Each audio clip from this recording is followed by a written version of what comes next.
dive into today's episode, I just want to remind you to hit that like button and subscribe to our channel.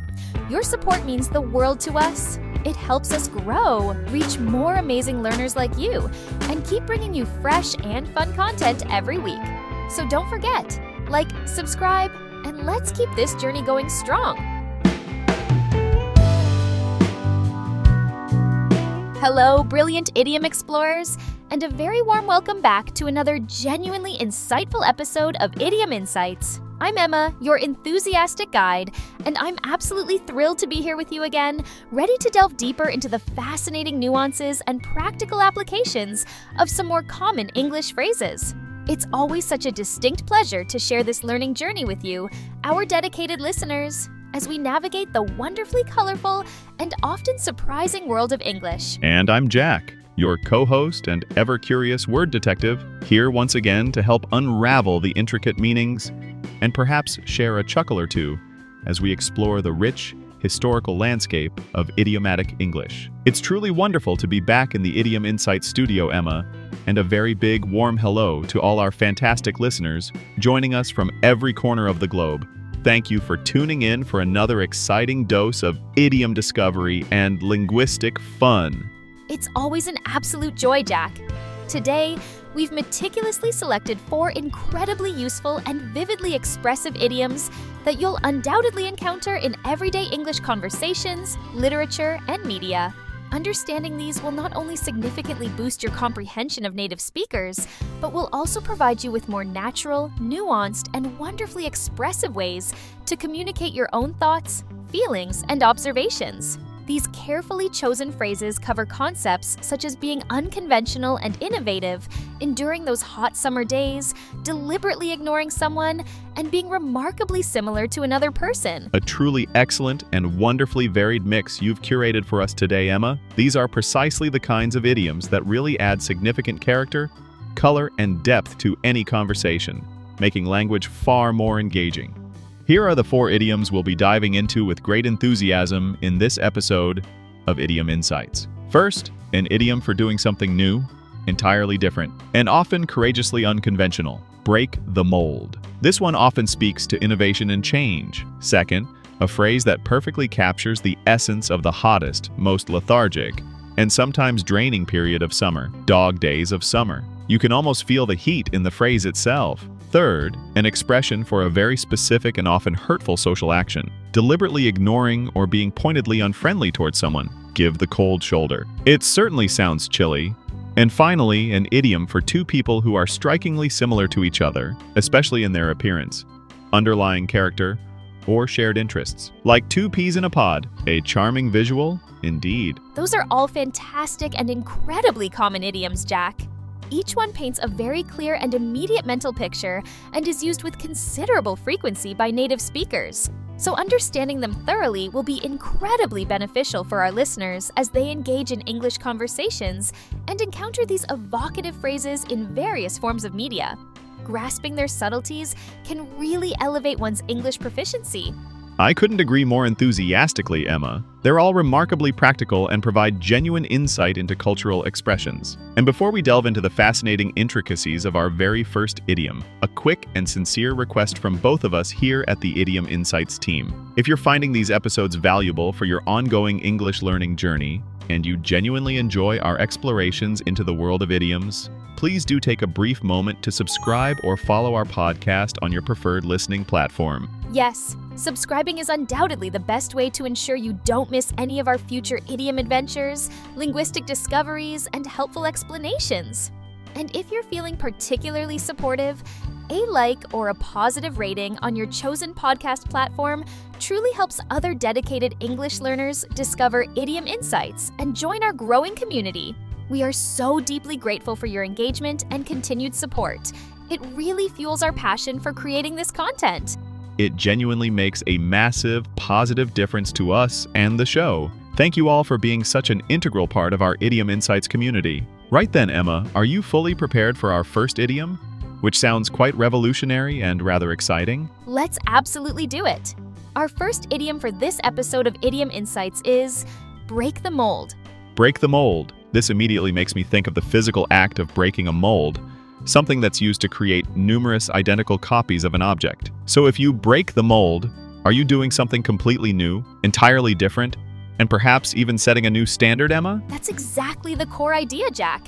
To break the mold means to do something in a new, different, or unconventional way that fundamentally changes or significantly challenges existing patterns, long-held traditions, or societal expectations. A mold, as you suggested, is used to shape things into a standard, uniform form, so breaking it signifies that you are no longer conforming to that established standard. You are consciously creating something original, or behaving in a way that is not typical or expected, often with impactful results. So it's very much about being innovative, trailblazing, non-conformist, or even pioneering in a particular field. For instance, if an artist develops a completely new style of painting that no one has ever encountered before, a style that defies all previous conventions, they are effectively breaking the mold of traditional art forms. They are establishing a new standard or forging a new direction for others to potentially follow. Precisely. Or to take another example, if a company introduces a truly revolutionary new product or an entirely different business model that completely transforms its industry, that company is undeniably breaking the mold. The idiom implies a significant, often courageous departure from the established norms and the creation of something unique, groundbreaking, or transformative. It's generally perceived as a very positive thing, suggesting attributes like courage, vision, and originality. It certainly sounds like it takes a considerable amount of bravery and perhaps a strong conviction to break the mold, because you're consciously going against what is familiar, comfortable, and widely accepted. You're actively challenging expectations and potentially facing resistance. Yes, that's very often true, Jack. People who successfully break the mold are frequently visionaries, innovators, or pioneers who are not afraid to think differently, question the status quo, and take calculated risks. The expression can apply to individuals who choose unconventional lifestyles that defy societal norms, or to creators who produce groundbreaking artistic or scientific work, or indeed to leaders who implement radical new approaches in their organizations or communities. So, to use a more specific example, if a female CEO in a traditionally male-dominated industry, like heavy engineering or tech development, achieves remarkable success, and, by doing so, inspires countless other women to pursue similar careers, she has effectively broken the mold. She has demonstrated that the old, restrictive patterns can indeed be changed and overcome. Exactly. She has, in essence, created a new pattern of possibility and achievement for others. It's about forging new paths. Okay, I think I have a firm grasp on that now. So, to break the mold means to do something in a new, different, or unconventional manner that fundamentally changes or challenges existing patterns, traditions, or expectations. Are you ready to hear Mia and Mark use this idiom in a practical context? Let's definitely listen in. I wonder what innovative or unconventional action they might be discussing in their conversation. Mark, have you seen the latest advertising campaign from that new eco-friendly clothing brand, Evergreen Threads? It's completely different from any fashion advertising I've ever seen before. It really stands out. Oh, Evergreen Threads? No, I confess I haven't seen it yet. What's so particularly different or striking about it? Most fashion ads in my experience seem to follow a pretty similar, predictable formula of glamorous professional models and highly aspirational, often unattainable lifestyles. Well, that's precisely it. This new campaign doesn't feature any professional models at all. Not a single one. Instead, it showcases real customers of all ages, diverse shapes, and various sizes wearing the clothes in their genuine, everyday lives.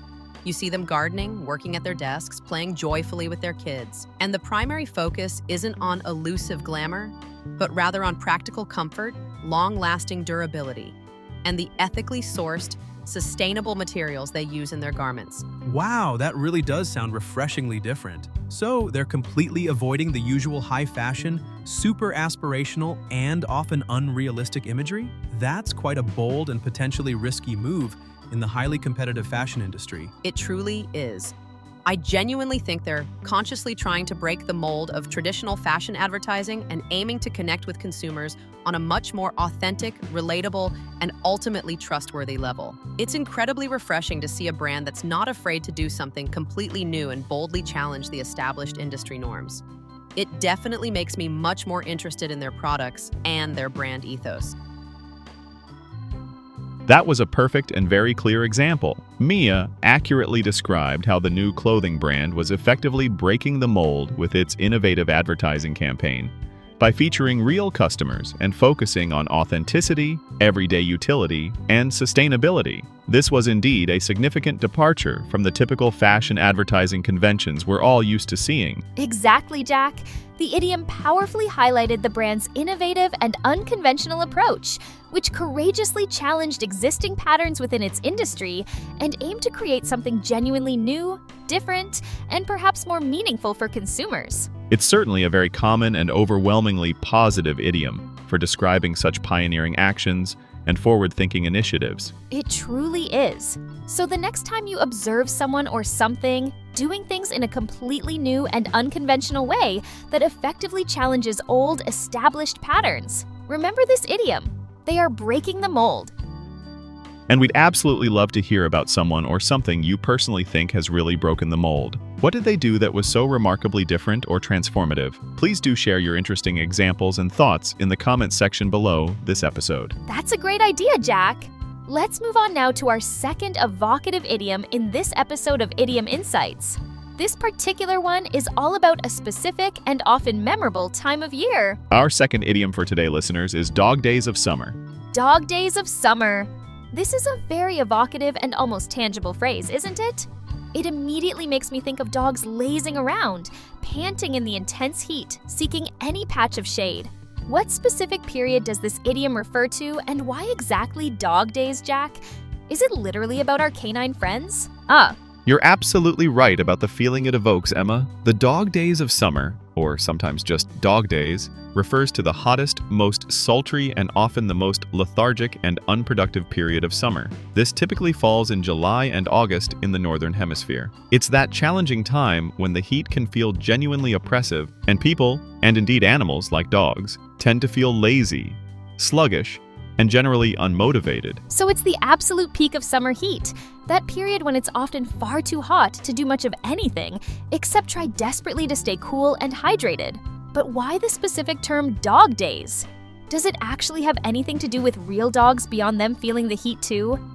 It does, but in a fascinating, astronomical sense, rather than a purely terrestrial one. The phrase has ancient and rather noble origins, dating all the way back to the ancient Greeks and Romans. They astutely associated this intensely hot period with the heliacal rising of Sirius, the dog star, which is the brightest star in our night sky and part of the constellation Canis Major, the greater dog. They believed that Sirius, rising and setting with the sun during this specific period, actually added its own celestial heat to the sun's already powerful heat, thereby making these particular days the hottest and most sweltering of the entire year. So, Dog Days comes directly from this association with the dog star Sirius.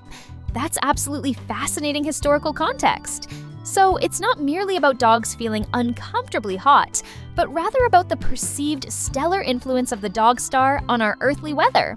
Therefore, when people talk about the dog days of summer, they are specifically referring to that really hot, sticky, lazy period in the middle of summer when motivation might be at its lowest ebb and all one really wants to do is sit quietly in the shade with a very cold drink. Precisely, Emma. It's often a time when not much significant activity happens, when business might noticeably slow down, and when people generally feel a bit listless and drained due to the relentless heat. You might hear someone say, for example, "I just can't seem to get anything productive done this week. It must be these awful dog days of summer making me so incredibly lethargic." So, if you're planning a big outdoor project that requires a lot of strenuous physical exertion, like landscaping your garden or painting the outside of your house, you probably wouldn't want to schedule it for the dog days of summer if you could possibly avoid it. It sounds like a recipe for exhaustion. Exactly. It's generally not the optimal time for any kind of strenuous physical or even mental activity if it can be helped. So, to recap, the dog days of summer refers to the hottest, most uncomfortably lethargic period of summer, typically occurring in July and August in the Northern Hemisphere.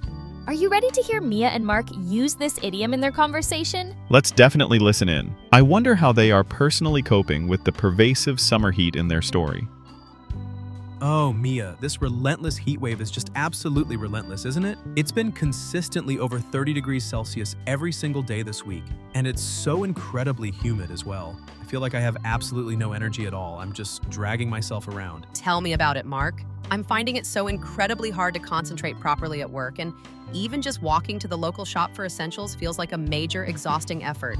All I genuinely want to do is lie down in a cool, dark room and not move. Exactly. That's precisely how I feel. I was attempting to do some much-needed gardening over the weekend, but after only about half an hour out there, I was completely and utterly exhausted. It just feels far too hot and unpleasantly oppressive to do anything remotely productive. Well, I suppose it is the beginning of August now, so we are right in the very middle of the dog days of summer. This is typically the hottest and most sluggish, enervating part of the entire year. We just have to try and get through it as best we can, I guess. Lots of cold water, light clothing, and stay out of the direct sun as much as humanly possible. You're absolutely right, Mia. Knowing it's officially the dog days of summer doesn't magically make the intense heat any less intense, unfortunately. But at least it provides a rational explanation for why everyone in the city seems to be moving in apparent slow motion. Let's fervently hope for a cool breeze sometime very soon. That dialogue perfectly and vividly illustrates the idiom. Mia correctly identified the current period of extreme, debilitating heat and pervasive lethargy as the dog days of summer, thereby explaining why both she and Mark were feeling so unusually sluggish and finding it exceptionally hard to be productive or energetic. Exactly, Jack.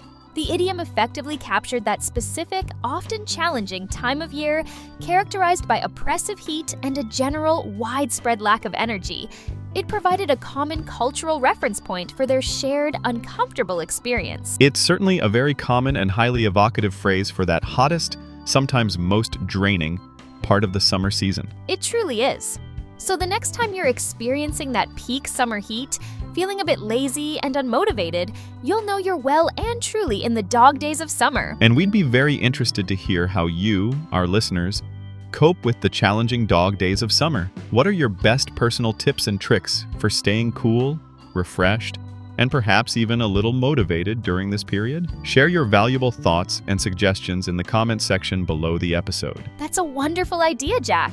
Let's move on now to our third interesting idiom in this episode of Idiom Insights. This particular one is about the act of ignoring someone, often quite deliberately. Our third idiom for today, everyone, is give the cold shoulder. Give the cold shoulder. This phrase immediately sounds like a very unfriendly and unwelcoming gesture, doesn't it? What exactly does it mean when you give someone the cold shoulder, Jack? It is indeed a very unfriendly, pointed, and quite deliberate act, Emma. To give someone the cold shoulder means to intentionally ignore them, be pointedly unfriendly towards them, or treat them in a noticeably distant, aloof, and unresponsive manner. This is usually because you are angry, upset, or strongly disapprove of them or something they have done. You are deliberately showing your displeasure or snubbing them by being conspicuously cold, uncommunicative, and unresponsive. So it's a deliberate act of social rejection, a clear signal of unfriendliness or disapproval. For example, if you're very angry with a friend because of a disagreement, and you then see them at a party, but you purposefully pretend you don't see them and make no effort to speak to them, you are actively giving them the cold shoulder. You are intentionally ignoring them to very clearly show your displeasure. Precisely. Or, in a professional context, if a colleague has done something to significantly upset you, you might give them the cold shoulder at work by refusing to engage in any non-essential conversation with them, actively avoiding eye contact, and generally being distant and unapproachable whenever they are near. It's a rather passive-aggressive way of clearly showing disapproval or anger without resorting to direct verbal confrontation. The origin of this particular phrase is quite interesting and rather literal, isn't it? It's widely thought to come from the old, somewhat inhospitable practice of giving an unwelcome or overstaying guest a cold shoulder of mutton, which was a less desirable, cheaper cut of meat, served cold.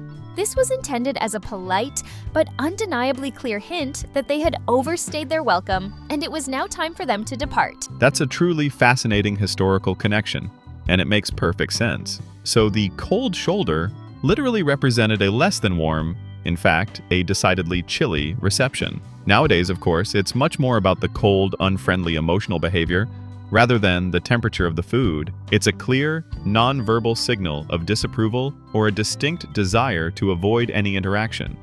So, to give another example, if a teenager has a serious argument with their parents and then, as a result, refuses to talk to them, avoids their company, or even acknowledge their presence in the house, they are effectively giving their parents the cold shoulder as a form of protest or punishment. Exactly so. It's that deliberate, sustained act of ignoring and being conspicuously unfriendly, designed to make the other person aware of your negative feelings. So, to give someone the cold shoulder means to intentionally ignore them or be pointedly unfriendly towards them, usually as a clear sign of displeasure, annoyance, or disapproval.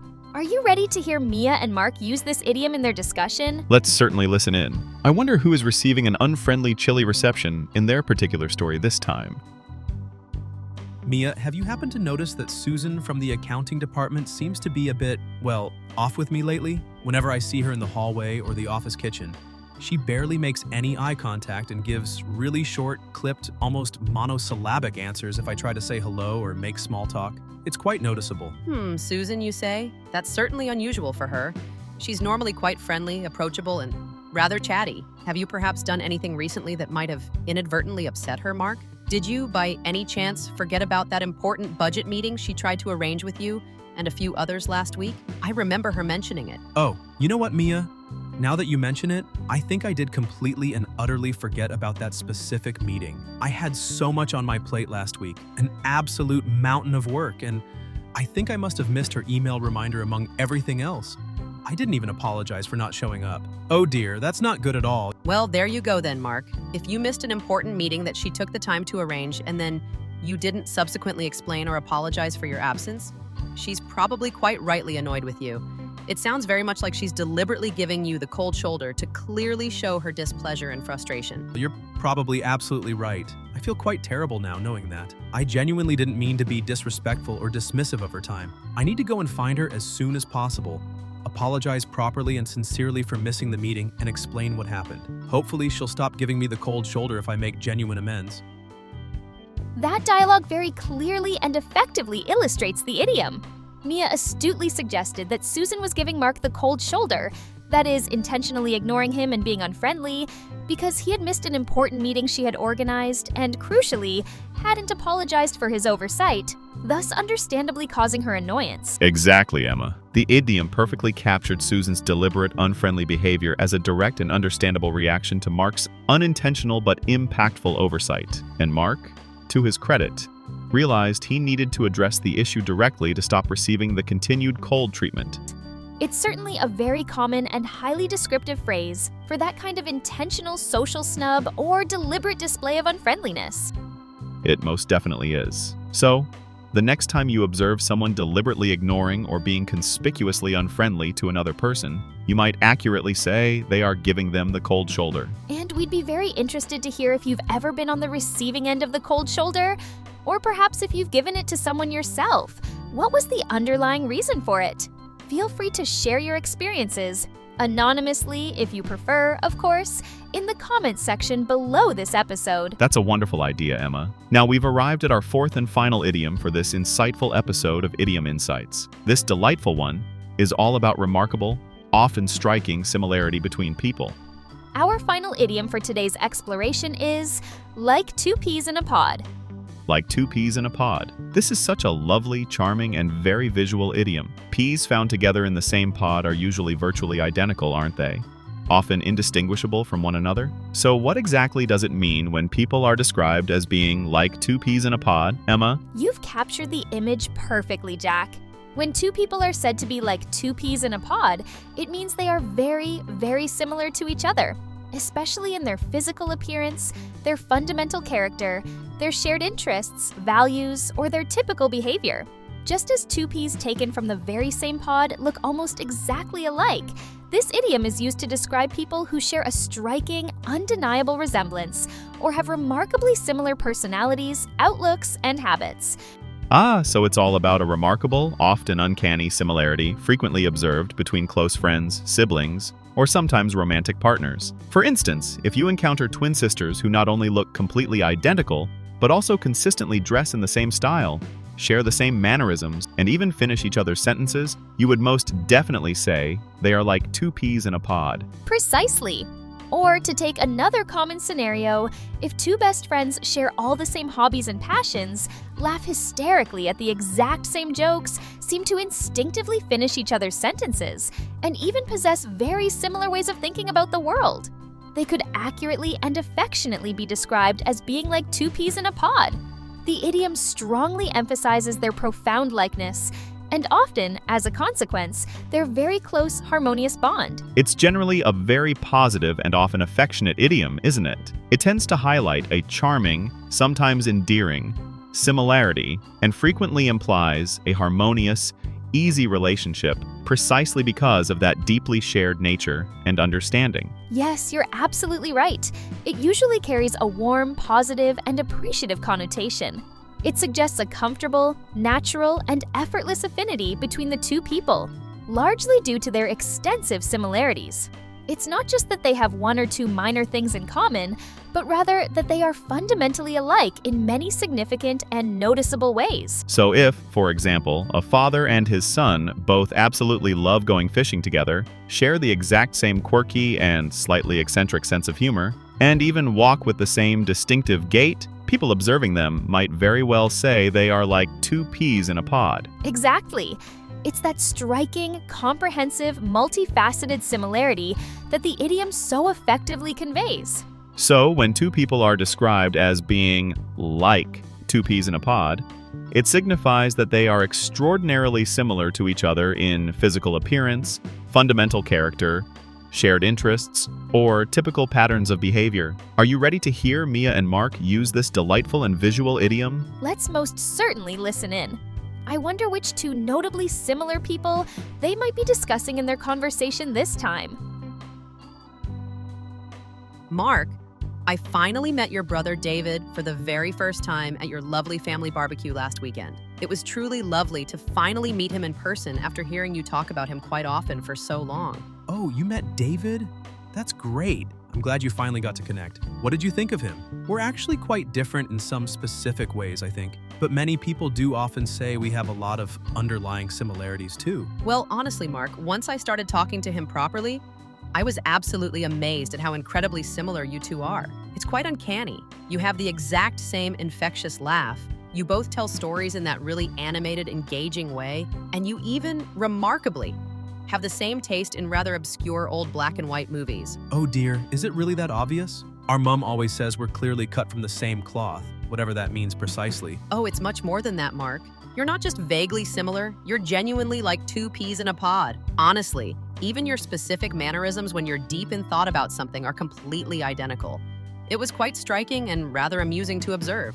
It's abundantly clear you're brothers, no doubt about it. That dialogue perfectly and charmingly illustrates the idiom. Mia vividly described Mark and his brother David as being like two peas in a pod because of their numerous remarkable similarities in their laughter, their distinct storytelling style, their niche interests, and even their unconscious mannerisms, thereby highlighting their striking and comprehensive resemblance. Exactly, Jack. The idiom powerfully emphasized not just a casual or superficial likeness, but a deep, ingrained, and multifaceted similarity between the two brothers, making it abundantly clear to Mia just how profoundly alike they truly were in many aspects. It's certainly a very common, widely understood, and wonderfully charming idiom for describing such a close and often delightful resemblance between individuals. It truly is. So, the next time you encounter two people who are incredibly and noticeably similar in many different ways, remember this lovely idiom. They are like two peas in a pod. And we'd be absolutely delighted to hear if you know anyone who is like two peas in a pod with someone else. Who are they, and what specific traits or habits make them so remarkably similar? Please do share your interesting examples and observations in the comments section below this episode. We always genuinely appreciate reading your insightful comments and hearing your personal stories. Well, Jack, we've explored 4 more really insightful, practical, and useful idioms in this engaging episode of Idiom Insights. We certainly have, Emma. It's been another great session. Just to quickly recap for everyone tuning into Idiom Insights today, we learned break the mold, meaning to do something new, different, or unconventional that significantly challenges existing patterns or traditions, often leading to innovation. dog days of summer, referring to the hottest, most sultry, and often most lethargic period of summer, typically in July and August in the Northern Hemisphere. Give the cold shoulder, meaning to intentionally ignore or be pointedly unfriendly and distant towards someone, usually as a sign of displeasure or disapproval. And like two peas in a pod, a charming way of describing two people who are very similar to each other, especially in their physical appearance, fundamental character, or shared interests. 4 more fantastic and highly practical additions to your ever-expanding English idiom collection. Remember, listeners, the best and most effective way to truly master these nuanced phrases is to actively listen for them in everyday conversations and various forms of media, and then to gain confidence by consciously trying to use them yourself in appropriate situations and contexts. Absolutely spot on, Emma. Practice is undoubtedly key when it comes to idiomatic language. Don't ever be afraid to incorporate them into your speaking and writing. The more frequently and confidently you use them, the more comfortable and natural they will inevitably feel as part of your own vocabulary.